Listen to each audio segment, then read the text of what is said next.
Hi, welcome to the Sensible Project Manager Hangout. This is Hangout number 12. Today we are going to be talking about, excuse me, today we're going to be talking about triple constraint, the project management triple constraint, and the question is which constraint is the king? Now I don't know if we're going to actually get to a complete answer on that, but it'll be an interesting discussion.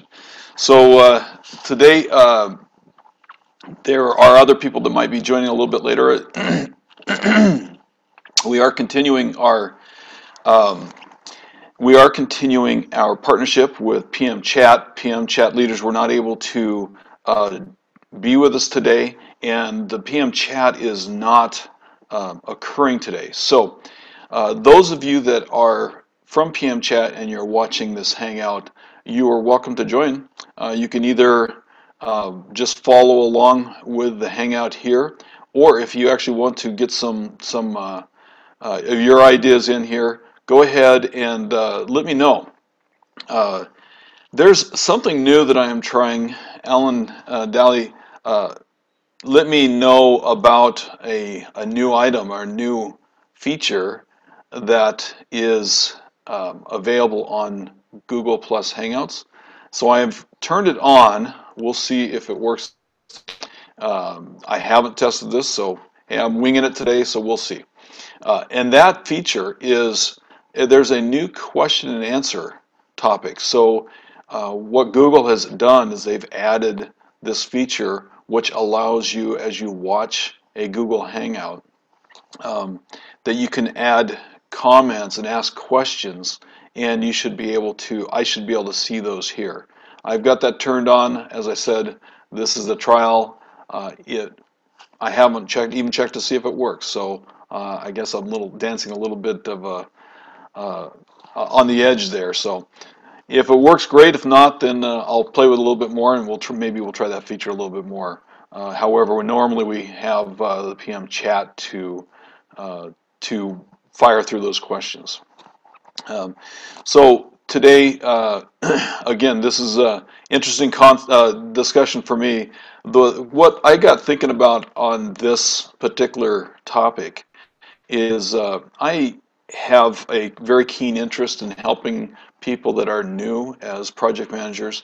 The triple constraint concept is something that is in my mind very central to project management, and it is an important thing about project management, understanding what that triple constraint is about, and uh, how you use that constraint within leading a project really, in my mind, makes a difference on how you manage that project and how successful you are. And so I'm going to do something else that I usually do not like to do. It's kind of interesting to me because I am not the greatest reader, but I wrote a blog post. I'll include this blog post in the Hangout notes, but I decided I think it's kind of interesting. It might be kind of corny. I made it up. This is a story about the three-headed king and the triple constraint. So, excuse my reading ability. I will do my best, and uh, here it goes. There once was a three-headed king who lived a very conflicted life, for each of his heads had a different focus in life. One head always wanted bigger and better things. We call this head scope. The second head always wanted to be punctual. We will call this head time. The third head was concerned about how expensive things were. We will call this head cost. The king seemed to be happiest when all three heads could balance their interest. The king decided to add a tower to his castle, which would allow him to climb to the top and view his whole kingdom. It was important to the king that the tower was completed before a big celebration in his kingdom, so that he could view all his subjects as they traveled to the celebration. The king appointed a project manager to make sure that the tower would be completed while keeping scope, time, and cost happy. The project manager was pleased with the opportunity to serve the king, yet he was concerned that if he could not keep scope, time, and cost happy, heads would roll. With this challenge in place, the PM rolled up his sleeves and put together a plan which would meet the king's needs and allow him to keep his head. He gathered the serfs together and construction began. One day, Scope approached him with a change to the original plans for the tower. He decided that since it was a long climb to the top of the tower, a lounge halfway up the tower would be splendid, so he could rest halfway up. The lounge would be adorned with a hot tub, lounge chairs, and a big screen TV. Since the king was sponsor of the project, the PM agreed to figure out what effects this change would have upon the completion of the tower. After analysis, the PM realized that the lounge would cause a 1 month delay to the completion of the project and would cost one additional bag of gold.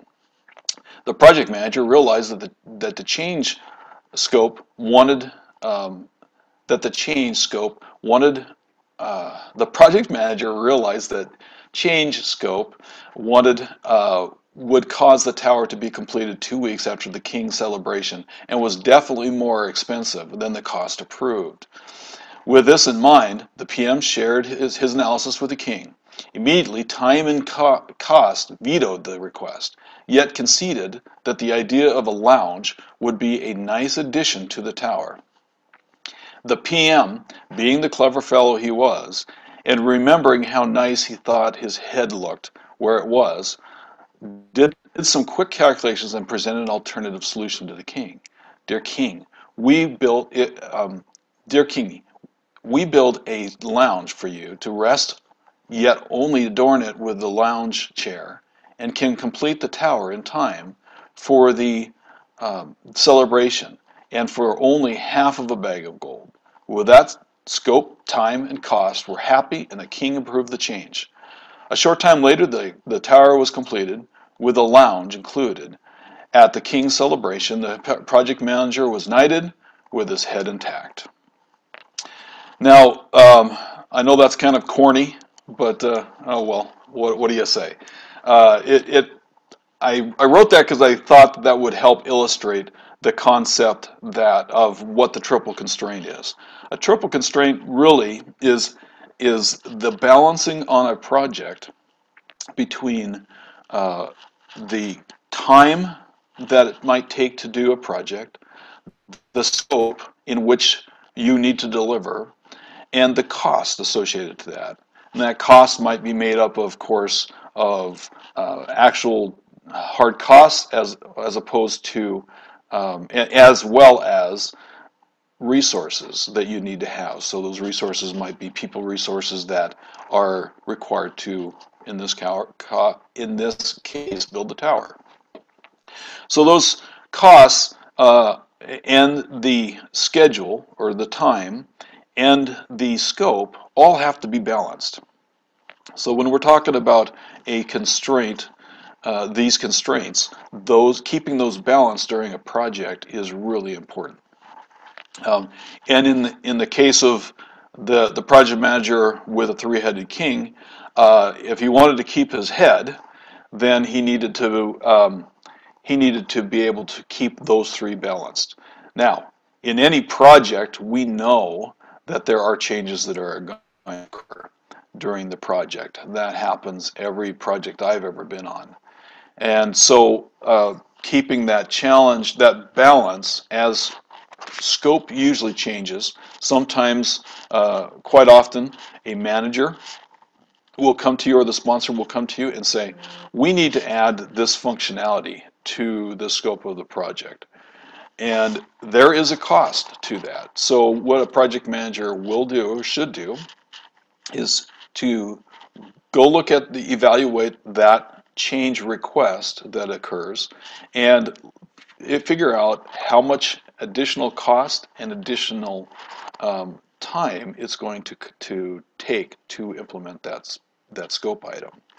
Sometimes the sponsor might come to the project manager and say, well, we have an urgent need to increase or speed up the delivery of this project. So we need to decrease your time.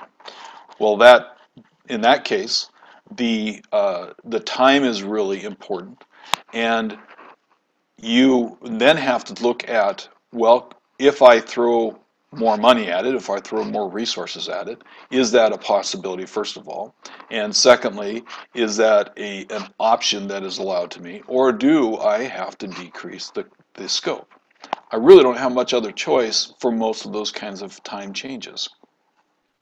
The other thing that can and does happen is the sponsor might come to you and say, well, we are running short on our budget. I'm going to take some money out of your project, and I'm still expecting you to deliver. So in that case, the the constraints that you are obligated to, both the scope and the schedule, has to play into the factor. So if I'm going to lose some of my money for my project, I now then have to figure out, can I still deliver in that same cost by maybe improving some processes or some type of thing? But quite often I will usually have to drop out some kind of scope items. So if I have to deliver with less resources, then what functionality do you not want to have? Um, in the case, or if I have less resources, that means my time might be affected. Now, the other piece of the puzzle is, as you start playing with these pieces of, or the constraints within the triple constraint, um, quality is a factor. So that as you change scope, as you change budget, as you change schedule, that the quality can be affected if you're not careful. So, for those of you that are new to project management, or hopefully that was a reasonable explanation of the triple constraint and how scope, budget, and schedule are those pieces of the triple constraint that are important, and how quality fits into that.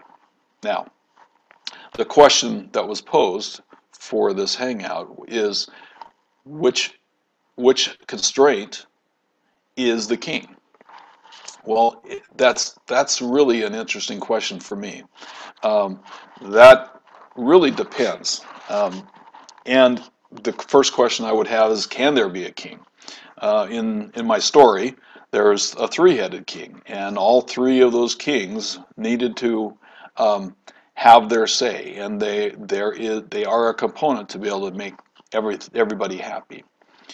Um, but when I look at organizations I've been at before, um, quite often, depending on the organization and depending on the particular project, there usually is one of those constraints that are more important than the others.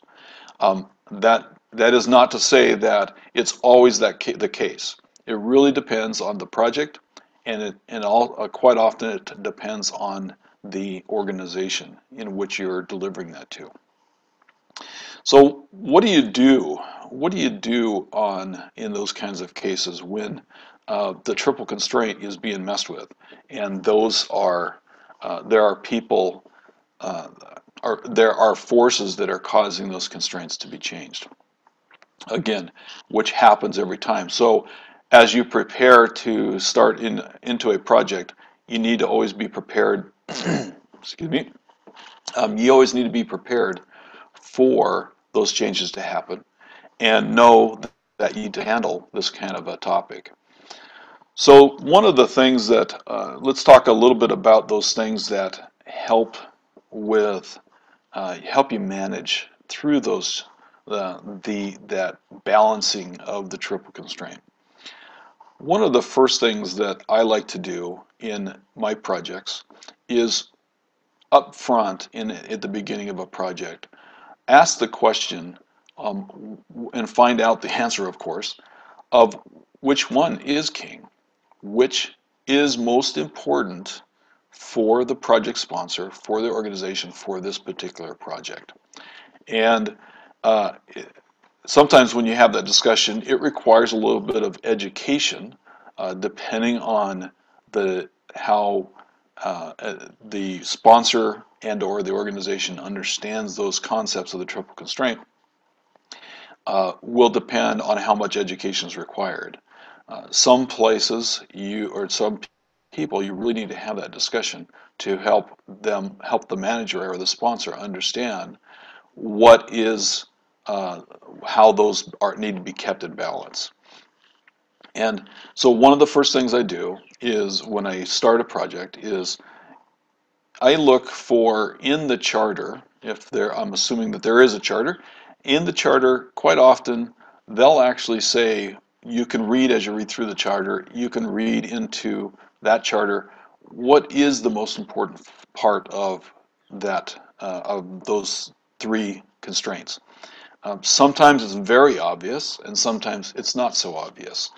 So in the case that it is obvious, so for instance, in the case of my story, my little story of the three-headed king, in that case, the king wanted to have the tower constructed so that it was going to be done before start of the celebration that was happening in the kingdom.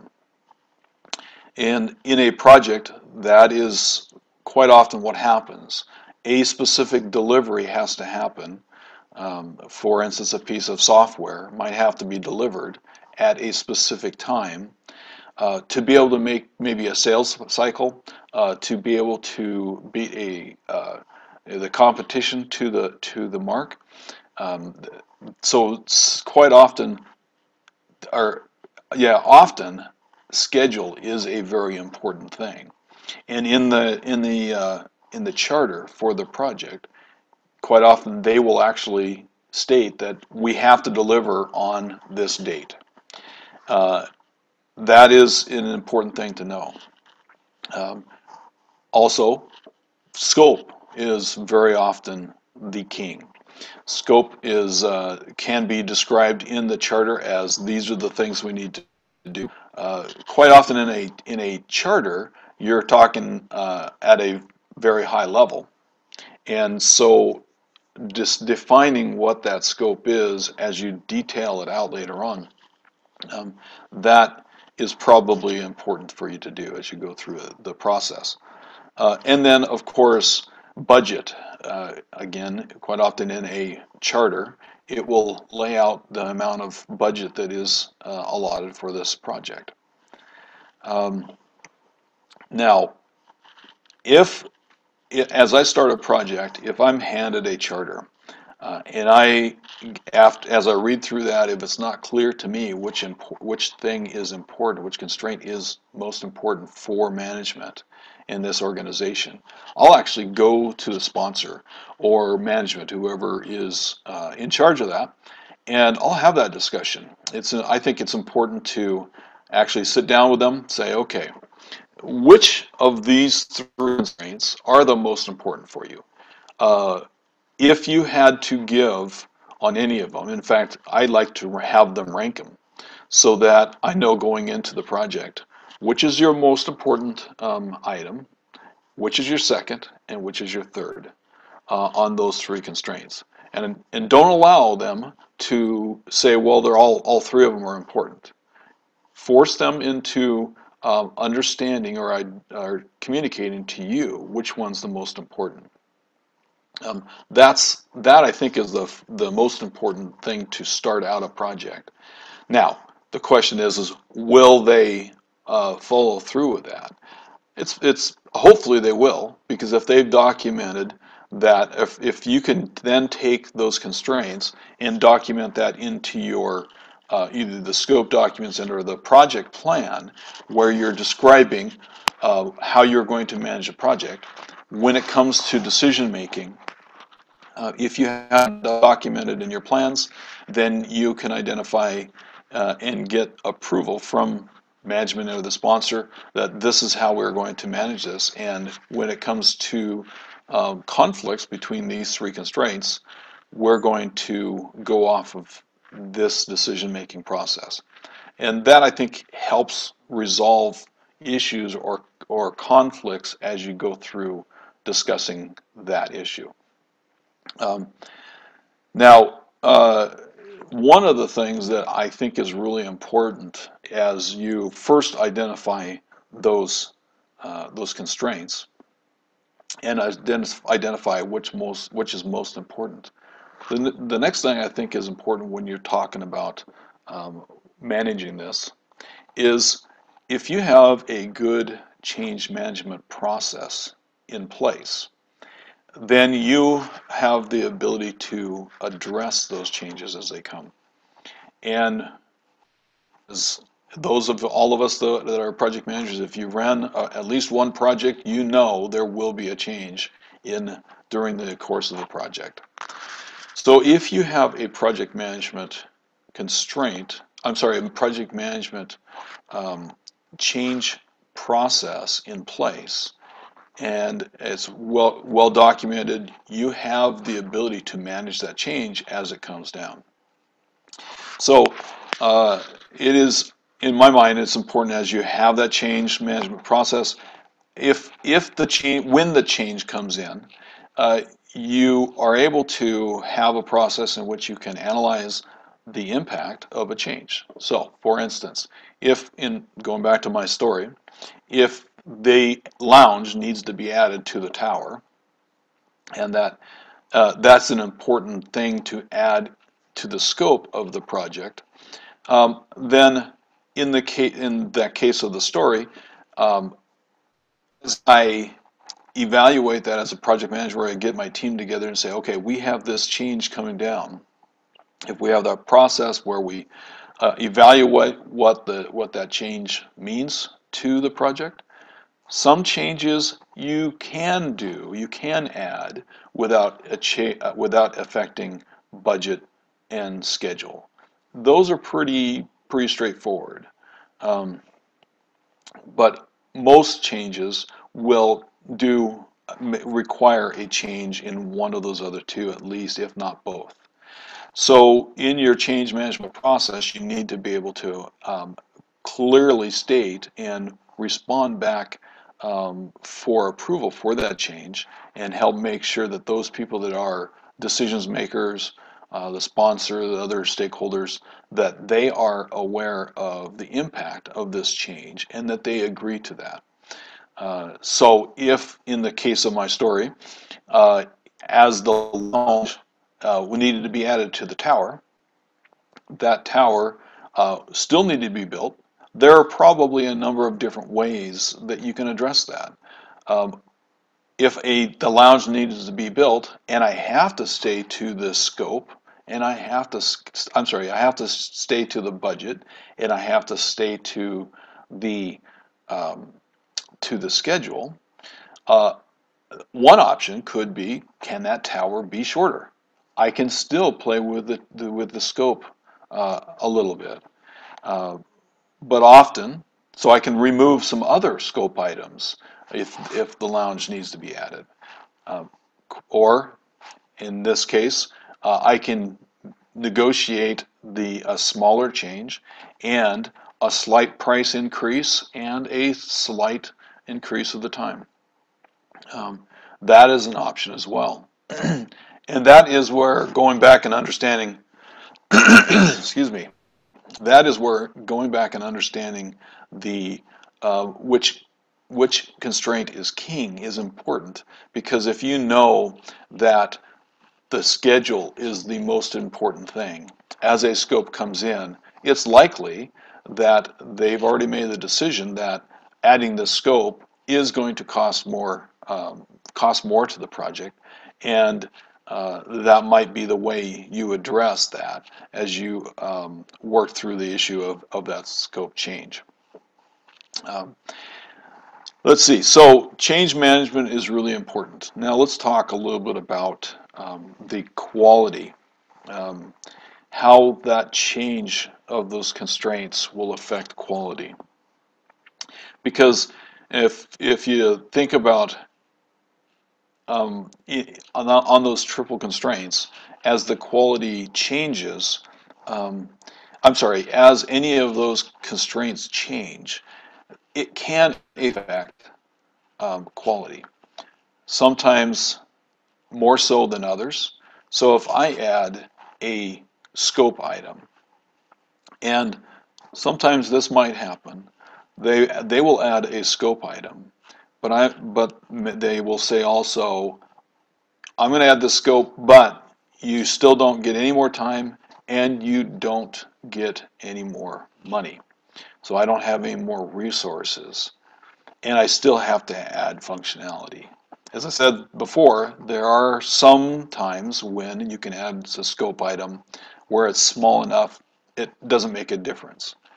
But often if I add scope, especially if there's anything of significant size, that scope will, if I'm not able to give any budging on or additional funds or additional time, then what will happen is the quality of the total solution will suffer.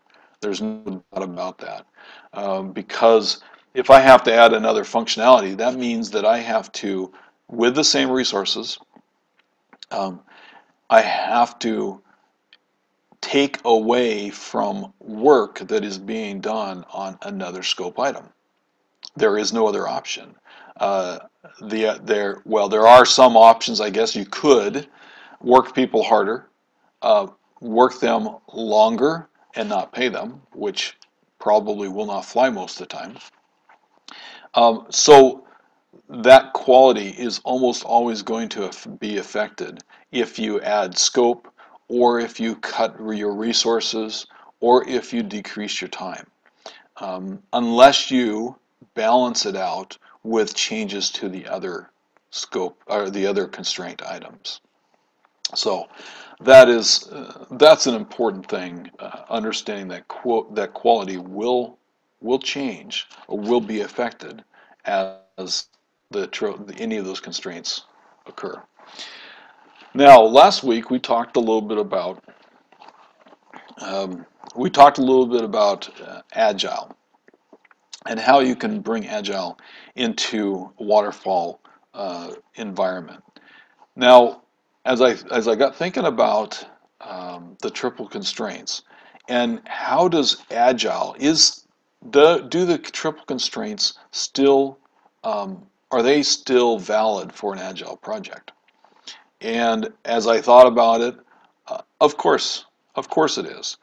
Agile handles really all that you do with agile is you handle your constraints in a little bit different way, or the you handle not the constraints, you handle the change management of those constraints in a different way. So, but still, as I'm going through, for instance, if I have an all agile project where I've got Scrum and I have an iteration that is going to be 2 weeks, um, I can change the content of that sprint. Um, if I have to do that sprint instead of in 2 weeks, I have to do that sprint in 1 week, then of course I've got to drop out some scope in that sprint. Or I have to add more resources, which adding more resources quite often is not a good solution. But again, the change of the time in a sprint does affect what you can do. The same thing is true is if um, if I have a sprint defined where I have some stories that I'm working on, and I have some scope that I've agreed to add to that I have delivered in that sprint, um, and the product owner comes to us and say, I need to add one more item to the scope of this sprint. Um, that's going to be a tough thing to do without affecting the quality. Now again, Agile has, in a strictly Agile project, it has a different way of managing that scope change as opposed to having the strict change management process. Quite often that can still be used in tandem, but it just handles the change differently. Still, scope, schedule, and budget all has to be maintained, maintain the balance, even in Agile, um, to be able to keep the quality. So today, uh, those are the things that I have that I was going to share. I have, there were a couple other people that were possibly interested in joining, that are not able to join today. And with PM Chat not here, uh, frankly, I think I'm at the end of the content that I was going to talk about. So rather than continuing on, unless there's somebody else that's going to join today, I'm going to stop the hangout. I think hopefully this has been helpful for you. There could have been hopefully there are some new project managers or some of you that have struggled with balancing the three constraints: schedule, budget, and scope. And hopefully you'll be able to understand, and hopefully I've given you some ideas on how you can help balance that in your projects. uh, to the answer the question, is there a king in the between the three constraints? I think there is for a specific project, and I think that there is for a specific organization. And you as a project manager need to find out which one of the constraints are king in your project. And you should do that early in the project so that you can manage the project, and understand that will help you manage that project. Um, so again, hopefully that was helpful. And just kind of as a precursor, one of the other things that I want to do is just let you know that I have something that next week I plan on announcing. There's kind of an interesting concept that I've come up with that I'm working on, and I should be ready to announce that next week. So stay tuned. Not that that's a teaser or anything, but just want to let you know that there's something that I've got going I'm really excited about, and hopefully it will affect everybody, all the project managers, and hopefully you'll enjoy it. So anyway, thanks again. I'm going to sign off today, and have a great weekend.